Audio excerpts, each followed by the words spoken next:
ஆண்டவர் உங்களோடு இருப்பாராக.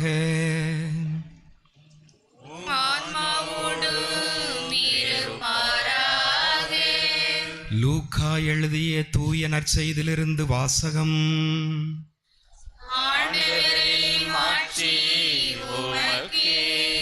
அதிகாரம் 6, இறை வார்த்தைகள் 43 45 வரை. கெட்ட கனிதரும் நல்ல மரமும் இல்லை, நல்ல கனிதரும் கெட்ட மரமும் இல்லை. ஒவ்வொரு மரமும் அதன் கனியாலே அறியப்படும். ஏனென்றால் முட்செடிகளில் அத்திப்பழங்களை பறிப்பாரும் இல்லை, முட்புதர்களில் திராட்சை குலைகளை அறுப்பாரும் இல்லை. நல்லவர் தம் உள்ளமாகிய நல்ல கருவூலத்திலிருந்து நல்லவற்றை எடுத்து கொடுப்பார். தீயவரோ தீயது நின்று தீயவற்றை எடுத்து கொடுப்பார். உள்ளத்தின் நிறைவு நின்றே வாய் பேசும். ஆண்டவரின் அருள் வாக்கு.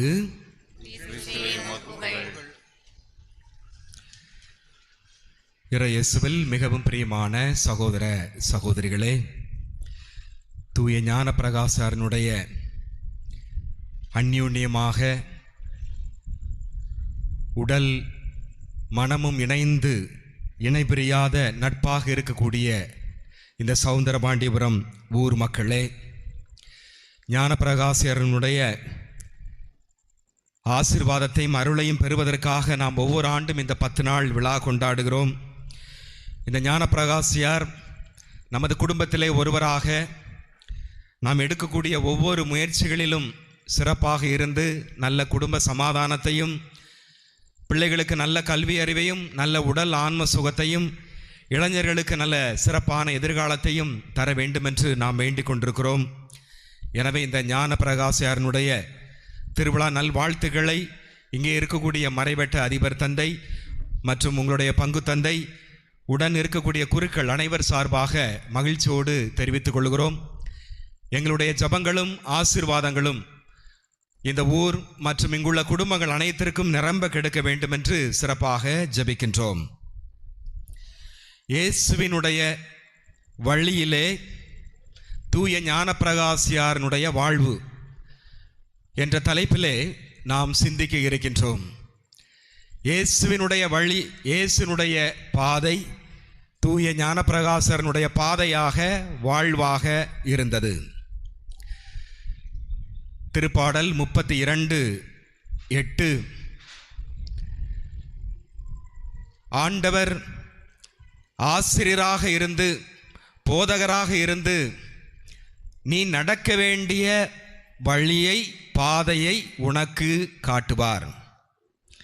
எனவே நம் ஒவ்வொருவருக்கும் ஒரு நல்ல ஆசிரியர், நல்ல ஒரு வழிகாட்டி, நல்ல ஒரு தலைவர், அது ஆண்டவர். அவர் விட்டு சென்ற பாதைகளை அவர் பின்னால் நாம் நடக்க வேண்டும், அவருடைய வழியை பின்தொடர வேண்டும்.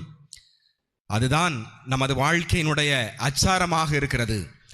தூய ஞானப்பிரகாசியார் இந்த வார்த்தையை மனதில் கொண்டு தனது வாழ்க்கையினுடைய ஒவ்வொரு நிமிடமும் ஆரம்பம் முதல் கடைசி வரை இயேசுனுடைய பாதையை, கடவுளுடைய வழியை தனது வாழ்நாளிலே நிரம்ப பெற்றவராக இருந்தார் என்பதை நாம் சிந்திப்போம். அதே போல நாமும் அவருடைய வழியை பின்பற்றி நடக்க நாம் ஆவல் கொள்வோம்.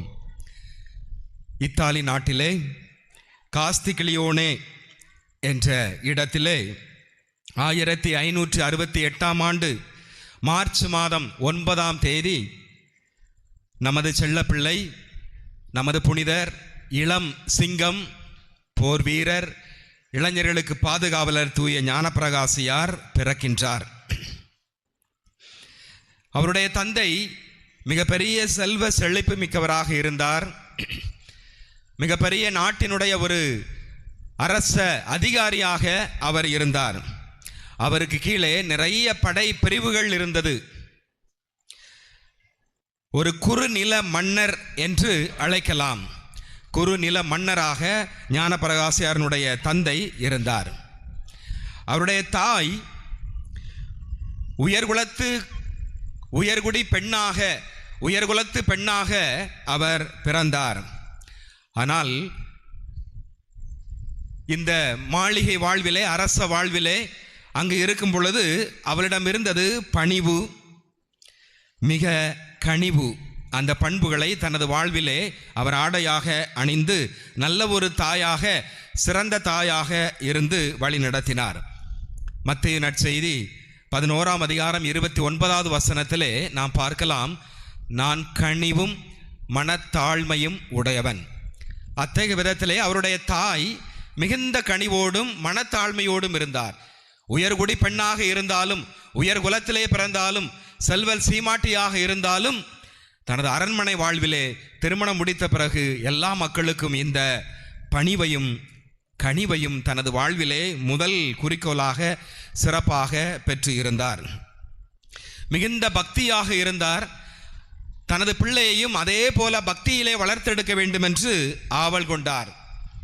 ஜபம் சொல்லிக் கொடுப்பது, ஒழுக்க நெறிகளை கற்றுக் கொடுப்பது, குறிப்பாக ஏழை எளிய மக்களுக்கு, அரண்மனையை சுற்றி இருக்கக்கூடிய ஏழை எளிய மக்களுக்கு, குடிசையிலே வாழக்கூடிய கிராம மக்களுக்கு உதவும் கரங்களாக அன்னை, தனது அந்த ஞானப்பிரகாசனுடைய அன்னை இருந்தார். அந்த அன்னை செல்லுமிடமெல்லாம் இந்த குட்டி பையனை, ஞானப்பிரகாசியாரை கூட்டிக் கொண்டே செல்வார். அரண்மனையில் இருக்கக்கூடிய உணவுப் பொருட்களை எல்லாம் எடுத்து ஏழைகளுக்கு வாரி வழங்குவார். இவர் ஞானப்பிரகாசர் அப்பொழுது சின்ன பிள்ளையாக இருந்து அதையெல்லாம் அவர் சிறப்பாக கவனித்து கொண்டிருந்தார். எனவே அவரிடமிருந்த அந்த பண்பு, அந்த மனநிலை மத்தேயு நற்செய்தி 25ஆம் அதிகாரம் 40வது வசனம், சின்னஞ்சிறிய என் சகோதர சகோதரிகளுக்கு செய்ததையெல்லாம் எனக்கே செய்தீர்கள் என்று ஆண்டவர் கூறினார். அந்த வார்த்தையை மனதில் கொண்டு இந்த சிறு பிள்ளைக்கு பயிற்றுவிக்கும் விதமாகவும் இந்த ஞானப்பிரகாசனுடைய தாயார் எல்லா மக்களுக்கும் அறப்பணிகளை சிறப்பாக செய்து கொண்டிருந்தார். அதனால் தனது பிள்ளைக்கு ஆசீர்வாதம் கிடைத்தது. ஆங்கில கவிஞர் சொல்லுவார், சார்ல்ஸ் டிக்சன் என்பவர், ஒரு குழந்தை தாயிடமிருந்து நல்ல குணங்களையும் தந்தையிடமிருந்து தொழில்நுட்ப சிறப்பான உயர் சம்பந்தமான காரியங்களையும் கற்றுக்கொள்கிறது என்று அவர் அருமையாக சொல்லுவார். அது உண்மைதான். ஒரு குழந்தையானது தனது தாயிடமிருந்து நல்ல குணங்களை பெற்று செல்கிறது, தந்தையிடமிருந்து கெட்ட குணங்களை பெற்று செல்கிறது. எப்படி பொய் சொல்ல வேண்டும், எப்படி வேலை செய்ய வேண்டும், எப்படி ஏமாற்ற வேண்டும், எப்படி நாம் பிறரை திட்ட வேண்டும் என்று, அப்படி என்று சொல்வதற்கு இல்லை. இருந்தாலும் அது அவருடைய ஒரு கணிப்பு. அப்போ ஒரு தாய் தான் ஒரு பிள்ளைக்கு நற்பண்புகளினுடைய ஊற்றாக இருக்கிறாள். ஒரு தாய் தான் ஒரு பிள்ளைக்கு எல்லா விதத்திலும் ஒரு சிறந்த ஒரு தலைவராக, ஒரு சிறந்த ஆசிரியராக, ஒரு கடவுளாக இருக்கிறார் குழந்தை பருவத்திலே.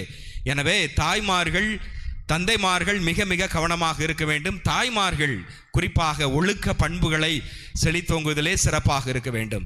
அந்த தாய் என்னது செய்தாலும் அந்த பிள்ளைக்கு அது நன்மைதான். என் அம்மா சொல்லி கொடுத்தாங்க, தாயை ஒருபோதும் பிள்ளை விட்டு கொடுப்பதில்லை. எனவே தாயிடமிருந்து நற்பண்புகளை கற்றுக்கொள்கிறது.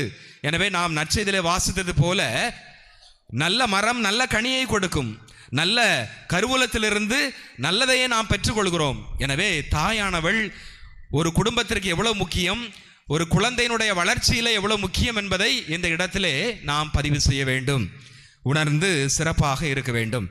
எனவே அத்தகைய விதத்திலே அந்த தாயினுடைய சிறப்பான பண்புகள் குழந்தை பருவத்திலிருந்து இவருக்கு பதிகிறது. தந்தையிடமிருந்து கற்றுக்கொள்ளக்கூடிய பண்பு தொழில்நுட்பம், வேலை. பொதுவாக பிள்ளைகள் தந்தை என்ன வேலை செய்கிறதோ அதையே தான் பிள்ளைகள் பின்பற்றுவார்கள். தந்தை மருத்துவர் என்றால் பிள்ளை மருத்துவர், தந்தை ஆசிரியர் என்றால் பிள்ளை மருத்துவர், தந்தை மின்சார நிபுணர் என்றால் பிள்ளையும் அதே போல தான் இருக்கும். அந்த நுட்பங்களை எல்லாம் தந்தையிடமிருந்து கற்றுக்கொள்கிறது. நிறைய திறமைகள் எல்லாம் தந்தையிடமிருந்து கற்றுக்கொள்கிறது. நிறைய ஆற்றல், வலிமை, ஒரு பிள்ளைக்கு சக்தியினுடைய பெட்டகமாக இருக்கக்கூடியவர் தந்தை. எனவே தந்தைமார்கள் பிள்ளைகளை எல்லா விதத்திலும், எல்லா கலை திறனிலும், எல்லா விதமான நுட்பங்களிலும் பிள்ளையை கற்றுக் கொடுக்கக்கூடிய ஒரு தந்தையாக இருக்க வேண்டும் என்பதிலே இந்த நேரத்திலே நாம் பதிவு செய்து இந்த ஞானப்பிரகாசனுடைய தந்தையிடமிருந்து நாம் கற்றுக்கொள்ளக்கூடிய ஒரு பாடமாக இருக்கிறது. தந்தை போர் பயிற்சி அளித்துக் கொண்டிருக்கிறார். ஏறக்குறைய 3000 வீரர்கள், படை வீரர்களுக்கு போர் பயிற்சி அளித்துக் கொண்டிருக்கிறார். இந்த நேரத்திலே சிறுவனையும் அழைத்து செல்கிறார். எனவே தன்னை போல தனது மகனையும் நல்ல ஒரு போர் வீரனாக, நல்ல ஒரு நாட்டு அரசனாக உருவாக்க வேண்டும் என்று ஆவல் கொண்டு அங்கு கூட்டி செல்கின்றார். படை வீரர்கள் அணியக்கூடிய அந்த உடையை அவருக்கு கொடுக்கின்றார். தலை கவசம் கொடுக்கப்படுகிறது.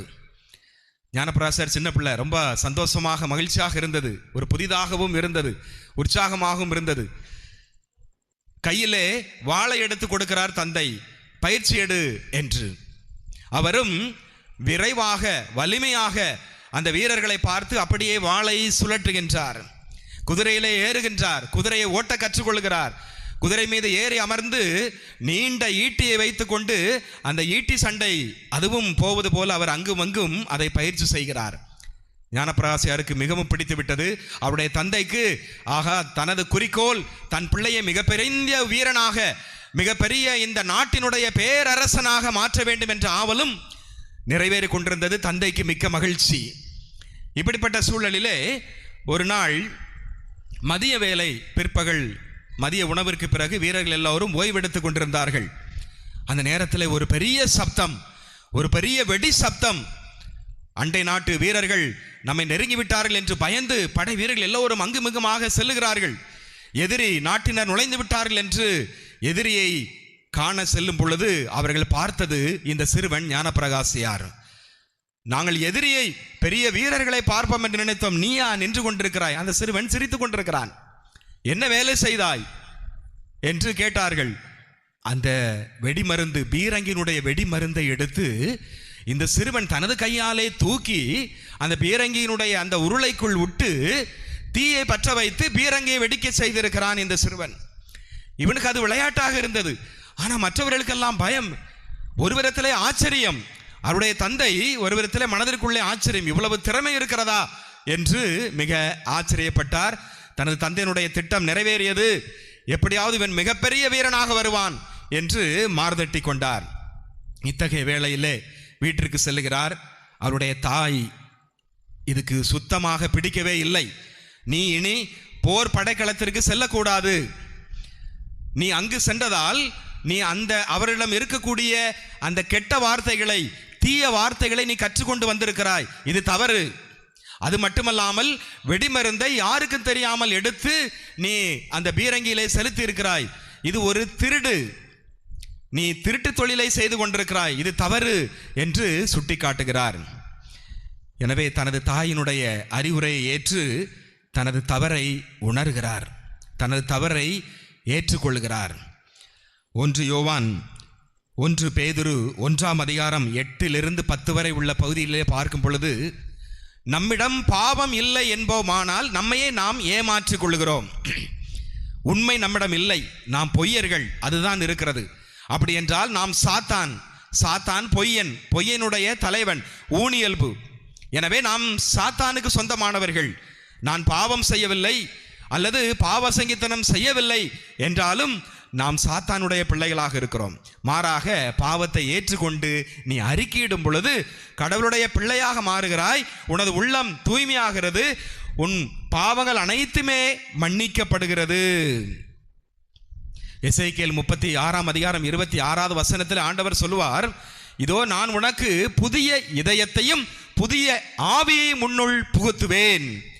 எனவே நமது பாவத்தை ஏற்றுக்கொண்டு ஆண்டவரிடம் அறிக்கையிடும் பொழுது, குருவானவரிடம் அறிக்கையிட்டு நல்ல பாவ சங்கீதனம் செய்யும் பொழுது நமது உள்ளம் பனி போல வெண்மையாகிறது. தூய ஆவியினுடைய இல்லமாக மாறுகிறது. புதிய ஆற்றலை பெற்றவர்களாக, புதிய இதயமாக மாறுகிறது. எவ்வளோ ஒரு மகிழ்ச்சியாக இருக்கிறது பாருங்கள், எவ்வளோ ஒரு ஆனந்தமாக இருக்கிறது. எத்தனையோ நோய் நொடிகள், பிணிகள், குடும்பத்திலே தடைகள், குழந்தை செல்வம் இல்லை, வேலை செய்கிறேன் ஆனாலும் வருமானம் இல்லை, குடும்ப பாரம், கடன் தொல்லை, அடிக்கு மேல் அடி. இதற்கெல்லாம் காரணம் என்ன? எங்கோ ஒரு மூலையிலே சாத்தானுடைய ஒரு சிறிய செயல் ஒளிந்து கொண்டிருக்கிறது. நமது உள்ளத்திலே நாம் சாத்தானுடைய பிள்ளைகளாக இருக்கிறோம். நமது பாவத்தை ஏற்றுக்கொள்ளவில்லை. ஏதோ ஒரு சிறிய பாவம் எங்கோ ஒரு முக்கிலே இருக்கிறது. அதை கண்டுபிடித்து நாம் நல்ல பாவ சங்கீதனம் செய்யும் பொழுது நிச்சயம் நாம் புதிய இதயத்தையும் புதிய ஆவியையும் பெற்றவர்களாக மாறுகிறோம். நமது வாழ்விலே மன மகிழ்ச்சி பெறுகிறது, தடைகள் நீங்கப்படுகிறது, நாம் வாழ்விலே ஒரு உத்தமமான ஒரு சிறப்பான வாழ்வாக வாழ்வோம் என்பதற்கு இந்த ஞானப்பிரகாசரிடமிருந்து கற்றுக்கொள்ளக்கூடிய பாடம். அப்போ அதை உணர்ந்து கதறி அழுகிறார். அழுது தான் செய்த பாவத்தை ஒரு தாளிலே எழுதுகின்றார். எழுதி குருவானவரிடம் சென்று பாவத்தை அறிக்கையிடுகிறார். அறிக்கையிட அவர் மன வருத்தம் அப்படியே அழுது குருவானவருடைய மடியிலே சாகின்றார். அப்படியே மயங்கி விழுந்து விட்டார். பாவ சங்கீதம் முடிந்த பிறகு குருவானவர் எழுப்பி தைரியமாக இரு என்று சொல்லி அனுப்புகிறார். அவருடைய ஆசிரியரை சென்று பார்க்கிறார். ஆசிரியர் சொன்னார், இதற்கெல்லாம் நீ மயங்கி விழலாமா? இதற்கெல்லாம் இப்படி இருக்கலாமா? தைரியமாக இரு என்று சொன்னார். அப்பொழுது ஆசிரியரிடம் அவர் சொன்னார், திணையளவு பாவத்தையும் நான் பனையளவு பாவமாக கருதுகிறேன் என்று சொன்னார். அருமையான வார்த்தை. திணையளவு குற்றத்தையும் பனையளவு பாவமாக நான் பார்க்கிறேன் என்று சொன்னார் ஞானப்பிரகாசியார். பாருங்க, ஒரு சின்ன குற்றம்தான், ஆனாலும் அது எவ்வளவு அருமையாக. ஆனால் இன்று நாம் பெரிய தவறை செய்து கொண்டு நாம் மறைக்கிறோம். பெரிய தவறை செய்து கொண்டு இது பாவம் இல்லை என்று நியாயப்படுத்துகிற ஒரு உலகம். மிகப்பெரிய பாவமாக இருந்தாலும் கண்டுபிடித்தால் தானே தவறு, கண்டுபிடித்தால் தானே நான் குற்றவாளி, அதுவரை நான் நிரபராது என்று நெஞ்சை நிமிர்த்து கொண்டு நடக்கக்கூடிய ஒரு உலகத்திலே நாம் வாழ்ந்து கொண்டிருக்கிறோம். எனவே ஞானப்பிரகாசர் நமக்கு கற்றுத்தருவது, சிறிய திணையளவு பனையளவு பாவமாக கருதி நீ உன்னையே ஏற்றுக்கொண்டு நல்ல பாவ சங்கீதனம் செய்யும் பொழுது நீ உனது வாழ்க்கை, உனது குடும்ப ஆசீர்வாதம் பெறும், குடும்ப மகிமை பெறும், நல்ல தொழில் முன்னேற்றம் பெறுவாய், தடைகள் நீங்கும், எல்லா விதமான அருளையும் பெற்று பெற்று திரும்புவாய் என்பது இவரிடமிருந்து நாம் கற்றுக்கொள்ளக்கூடிய பாடமாக இருக்கின்றது. மற்ற நேரங்களிலே, ஓய்வு நேரங்களிலே இவர் ஓய்வெடுப்பதில்லை, அரண்மனையிலே இருக்கின்றார். போர் பயிற்சிக்கு அதிகமாக செல்வதில்லை. ஏனெனில் அவருடைய தாய் கண்டித்து அங்கே போகக்கூடாது என்று சொல்லி, தந்தைக்கு இது கடினமாக இருந்தது. இருந்தாலும் தாயினுடைய பேச்சை கேட்டு அரண்மனையில் இருக்கின்றான்.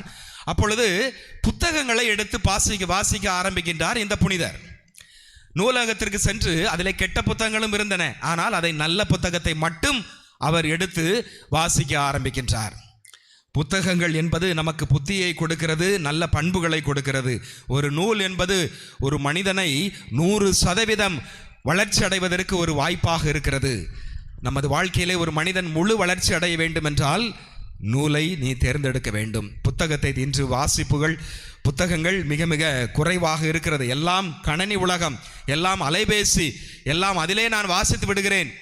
அது உண்மைதான். இருந்தாலும் நாம் புத்தகத்தை கையில் எடுத்து வாசிக்கும் பொழுது நமது அறிவு விசாலப்படுகிறது, நல்ல பண்புகளை பெற்றுக்கொள்கிறோம், நமக்கென்று ஒரு உத்வேகம் கிடைக்கிறது, நமக்கென்று ஒரு தைரியம் இருப்பதை, வாழ்க்கையிலே முன்னேறுவதற்கான வழியை நாம் பெற்றுக்கொள்வதை பார்க்கின்றோம். இந்த ஞானப்பிரகாசியாருக்கு ஒரு வலுவின்மை இருந்தது. ஒரு வலுவின்மை, அவருக்கு ஒரு குறைபாடு இருந்தது. அது ஒரு உடல் குறைபாடு தான். என்ன நோய் அவருக்கு இருந்தது? நீங்கள் சொல்லுங்க பார்ப்போம். அவருக்கு என்ன நோய் இருந்தது? ஒற்றை தலைவலி. அது அவருக்கு கடைசி வரை வாட்டி வதைத்தது.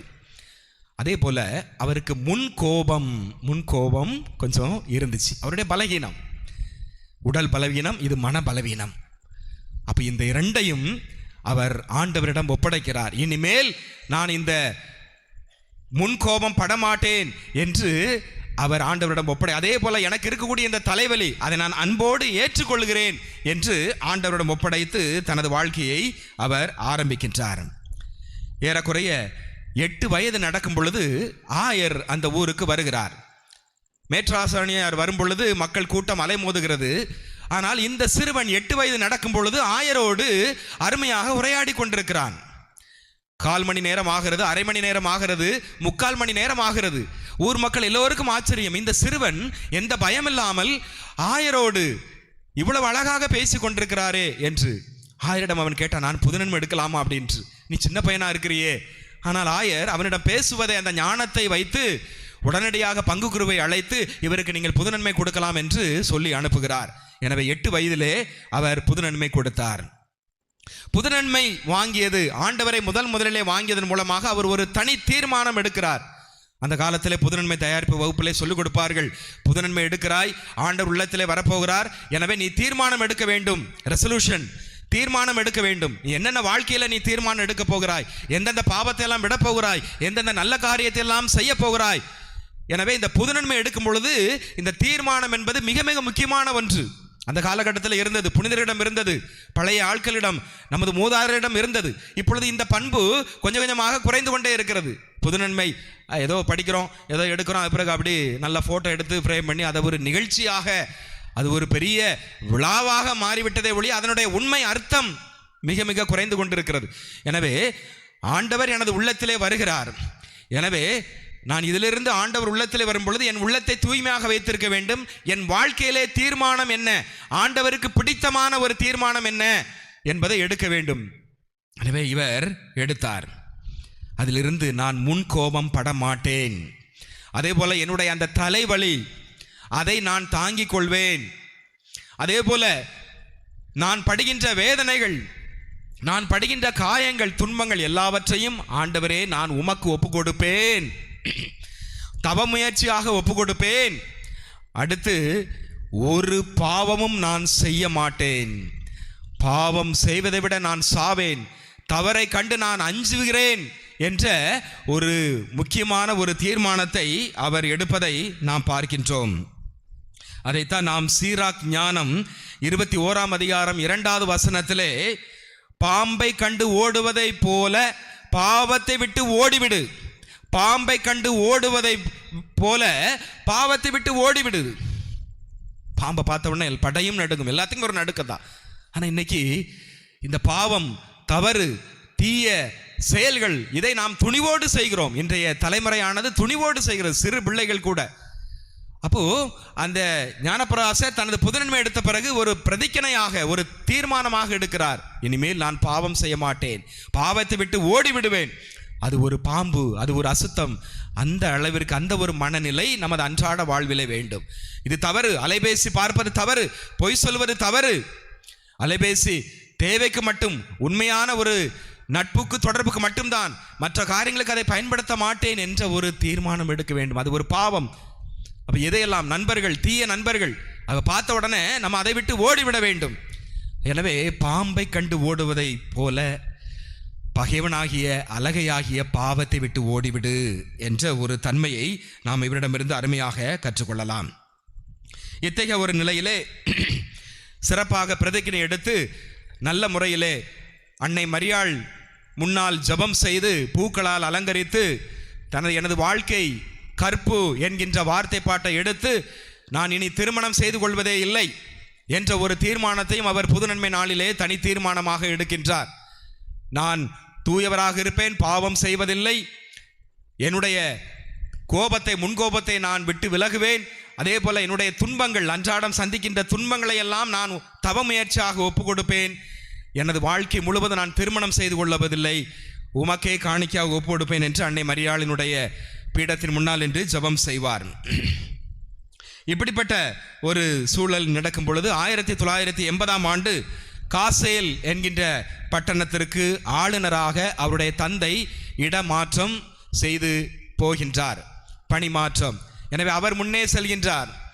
பின்னால் இவருடைய தம்பி ருடால்ஃப், இவரும் அவரது ஆசிரியர் 3 பேரும் பின்னால் வர வேண்டும்.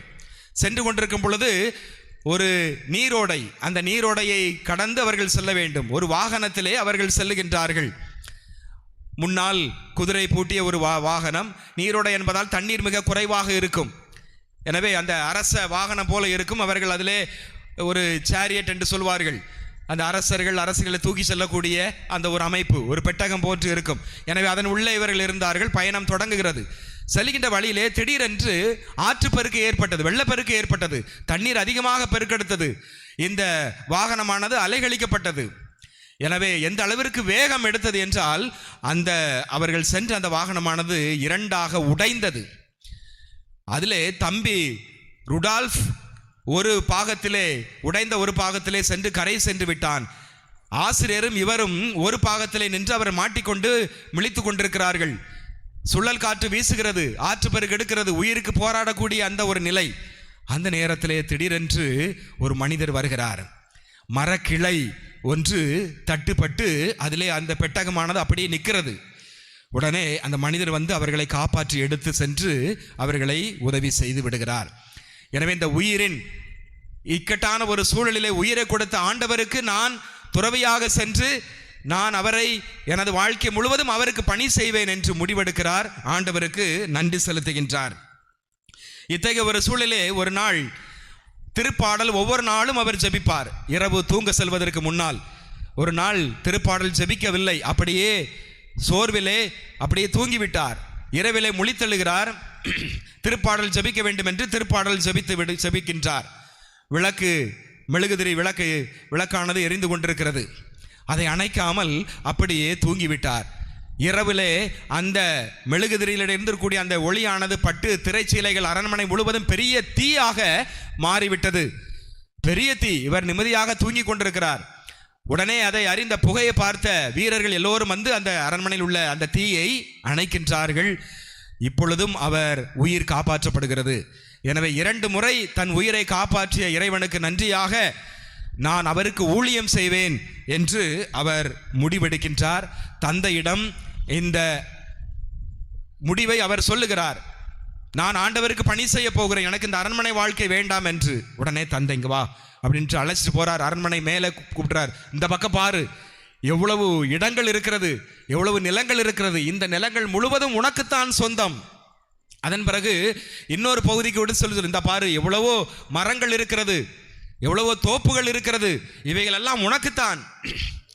அடுத்து வேற என்ன அப்படின்னு சொல்லி கேட்டுக்கிட்டே இருக்கிறாரு ஞானப்பிரகாசியார். அப்ப என்னடா இது இவ்வளவு கொடுத்துருக்கோம், இதுவும் உனக்கு தேரலையா அப்படின்னு சொல்லிட்டு மீண்டும் தனது கருவூலத்திற்கு சென்று எல்லா நகைகள் எல்லாவற்றையும், பணம் நகைகள் எல்லாவற்றையும் காட்டுகிறார். இது எல்லாமே உனக்கு தான் மகனே, வேற என்ன அப்படின்ட்டு அவர் தகப்பனுக்கு கோபம் வந்தது. நீ எதைத்தான் வேணும்னு சொல்லி கேட்கிற? நான் ஆண்டவருக்குரிய இறையாட்சியை நான் நாடுவேன், எனக்கு அதுதான் தேவை, இந்த செல்வம் எனக்கு தேவையில்லை என்று சொல்லுகிறார். தான் பவுலடியார் அருமையாக சொல்லுவார். பிலிப்பியர் 3ஆம் அதிகாரம் 8வது திருவசனத்திலே, இயேசு கிறிஸ்து தான் எனது செல்வம், ஒப்பற்ற செல்வம், அதை பொருட்டு மற்ற எல்லாவற்றையும் இழப்பாக கருதுகிறேன், மற்ற எல்லாவற்றையும் குப்பை என கருதுகிறேன் என்று சொல்லுவார். எனவே அதே போல இவருக்கு இவ்வுலக செல்வங்கள் எதுவுமே வேண்டாம், எனக்கு மறு உலக செல்வம், அந்த இறையாட்சி, இறைவன் தான் வேண்டும் என்று சொல்லுகிறார். அப்பொழுது அவருடைய தந்தை மறுப்பு தெரிவிக்கிறார். எனக்கு இது விருப்பமில்லை, நீ குருவாக மாறக்கூடாது, நீ துறவியாக செல்லக்கூடாது, உன்னை நம்பி என் படைப்பிரிவு, என் நாடு எல்லாம் இருக்கிறதே என்று தடுக்கிறார். ஆனாலும் கூட பிடிவாதமாக இருக்கிறார் ஞானப்பிரகாசியார். நான் நிச்சயம் ஆண்டவருக்கு ஊழியம் செய்ய கிளம்புவேன் என்று. அப்பொழுது தந்தை, நீ தலைமகன், நான் தலைமகனுக்குரிய உரிமையை நான் உன்னிடம் கொடுக்க வேண்டும், அது எனக்கு வேண்டாம், தம்பியிடம் நீங்கள் கொடுத்து விடுங்கள் என்று கூறி சபையானது கூட்டப்படுகிறது. அந்த தலைமகனுக்குரிய அந்த உரிமை துறப்பு சடங்கானது நிகழ்பெறுகிறது. இவன் மூத்த மகனிடம் கொடுக்கப்படுகிறது. மூத்த மகன் ஞானப்பிரகாசர் அதை அப்படியே தனது தம்பியிடம் அந்த உரிமை சொத்தை, அந்த தந்தைக்கு பின்னால் அரசாளக்கூடிய, நாட்டை பொறுப்பெடுக்கக்கூடிய, குடும்பத்திற்கு தலைமை பொறுப்பு இருக்கக்கூடிய அந்த உரிமை சொத்து துறப்பை இவர் துறந்து விடுகிறார். அது தம்பிக்கு அது கொடுக்கப்படுகிறது. எனவே உரிமை துறப்பு பத்திரம் சிறப்பாக மாற்றி எழுதப்படுகிறது. அத்தகைய விதத்திலே அவர் 1583ஆம் ஆண்டு ஆகஸ்ட் மாதம் 15ஆம் தேதி விண்ணேற்பு பெருவிழா, மாதா அன்னை மரியாள் விண்ணேற்பு பெருவிழாவென்று அன்னை மரியாள் முன்னால் நின்று பல மணி நேரம் ஜபித்து கொண்டிருக்கிறார். அப்பொழுது அன்னை மரியாள் அவரோடு பேசுகிறார். நீ எனக்கு ஊழியம் செய்ய செல், நீ எனது மகனுக்கு ஊழியம் செல் என்ற ஒரு குரலொலி கேட்டது. எனவே உறுதி அடைந்தவராக 17வது வயதிலே இயேசு சபையிலே அவர் நவ துறவியாக அவர் சேர்ந்து பணியாற்றுகின்றார். அங்கு சாதாரண வேலைகளை, பணிகளை, சமையல் கட்டு வேலைகள், கழுவக்கூடிய வேலைகள், இந்த வேலைகளை எல்லாம் செய்து எளிமையான ஒரு வாழ்க்கையை வாழ்கின்றார். பிச்சை எடுக்கின்றார், அதை எடுத்து பிறருக்கு உதவி செய்கின்றார், நோயாளிகளை கவனித்துக் கொள்கிறார். இப்படிப்பட்ட இந்த நேரத்திலே அவருடைய தம்பி ருடால்ஃப் அவர்தான் அங்கு இருக்கின்றார். அவருக்கும் பக்கத்து நாட்டு மாந்துவா என்ற 2 நாடுகளுக்கும் இடையே சண்டை, 2 நாட்டு இளவரசருக்கும் இடையே சண்டை நடக்கிறது. சண்டை வரப்போகின்ற ஒரு சூழல். எனவே அவருடைய சபையிலிருந்து சபை அதிபர், நீ அங்கு சென்று சமாதானம் செய்துவிட்டு வா என்று அனுப்புகிறார்கள். எனவே இவர் செல்லுகின்றார். அரண்மனையிலே தங்கவில்லை, நல்ல வீடு கொடுக்கப்படுகிறது. அதை உதறி தள்ளிவிட்டு தம்பியிடமும் ருடால்ஃபிடமும் மாந்துவா என்ற இளவரசரிடமும் சென்று உரையாடி 2 பேருக்கும் இடையே சமாதானத்தை ஏற்படுத்தி அந்த இடத்தில் அவர்கள் ஆற கட்டி தழுவுகிறார்கள். போர் நின்று விட்டது.